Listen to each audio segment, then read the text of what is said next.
because I already pressed the button.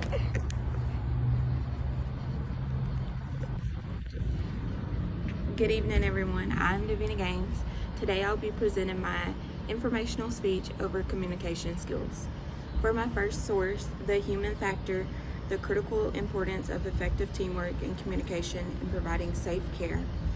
This article explains the importance of teamwork, building a strong bond, and building with your patients, your employer, to create a great facility so that patients can feel safe where they're at and can communicate with you about their experience. For the second source, nonverbal communication and body language, this article describes what body language is, how to read body language, and the good and bad body language. The definition of body language is the use of physical behavior, expressions, and mannerisms. Wordless signals that describes body language is your gesture, your posture, your tone of voice, and eye contact. How to read body language is by paying attention to see how concise the message they're trying to deliver is. Look at the nonverbal signals they are giving you, their body language, how they're presenting themselves, their tone of voice, how they came to you. Also, trust your instincts. Repetition, it repeats and strengthens the message. Also, substitution can sub for a verbal message. Complimenting, it may add or complement the message being delivered. For my next source, what happens when you have a speech disorder? On this article, it describes the difference between a speech disorder and a language disorder. For a speech disorder, it is how we say and pronounce words, while a language disorder is how we share ideas and communicate. When people have a speech disorder, they cannot pronounce words properly, while people with a language disorder cannot put sentences together. Also on this article, speech therapy for anyone.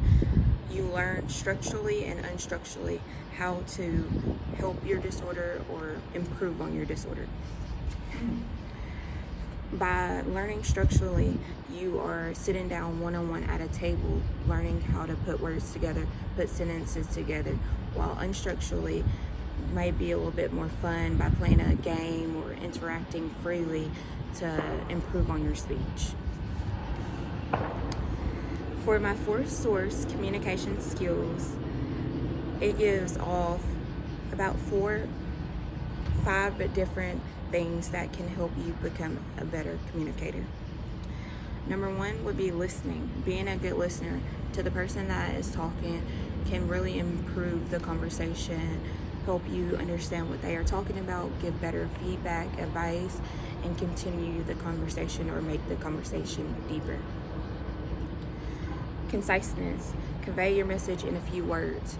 By not having a long message, it can definitely help whether the person is not listening for a long period of time or you have to get the message out fastly. By condensing your message and saying a few words and not making it as long helps a lot and won't bore the person that's listening or lose track of what y'all are talking about. Also, body language. Using eye contact, gestures, your tone of voice can help a lot. If you are talking to a person, make sure that you're coming to them by having a good body language, not having a tone in your voice or your posture making it seem like you don't want to listen to what they have to say.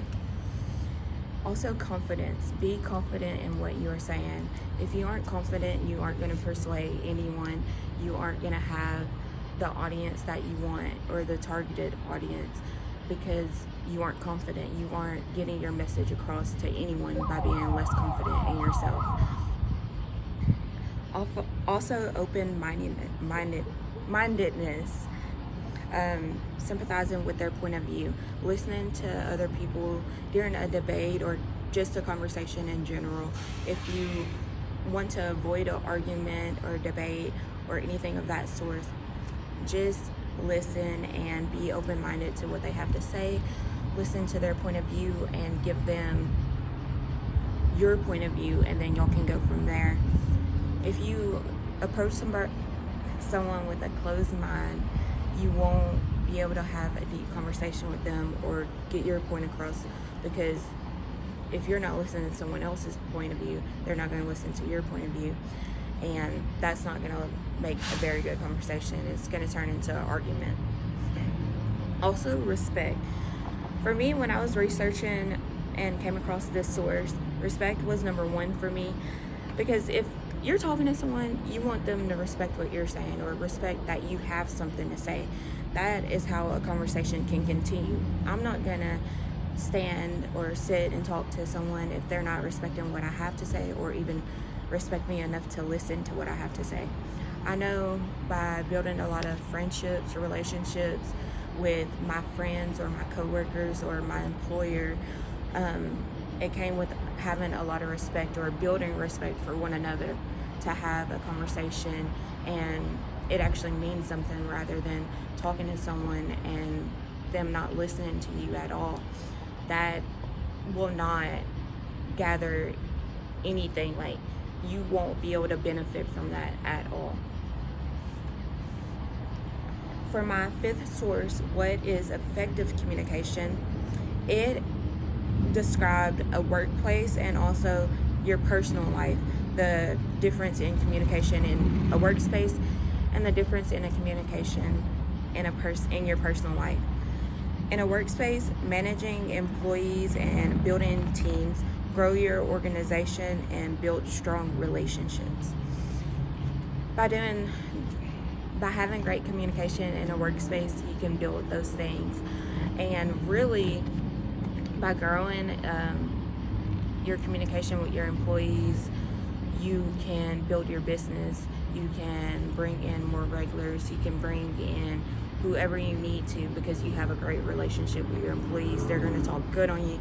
They're going to spread positivity and carry on the great communication because they know that you are giving them good communication skills, good communication advice to be able to communicate with their coworkers and not only be able to communicate with you. That solves a lot of problems with having to run to the boss or having to run to the manager. Instead, by teaching these communication skills, you can learn that you can handle a problem on your own and not have to run to a higher up. You can take that communication and go to the person yourself. Also, in personal life skills, improve social, mental, and emotional skills, deeper existing connections, new bonds, and better problem solving. By bettering your communication skills, you can help your health, your mental health, and also deeper your bonds with your friends and your families. That's all I have for my informative speech on communication skills. Thank you so much for watching this. I hope you enjoyed.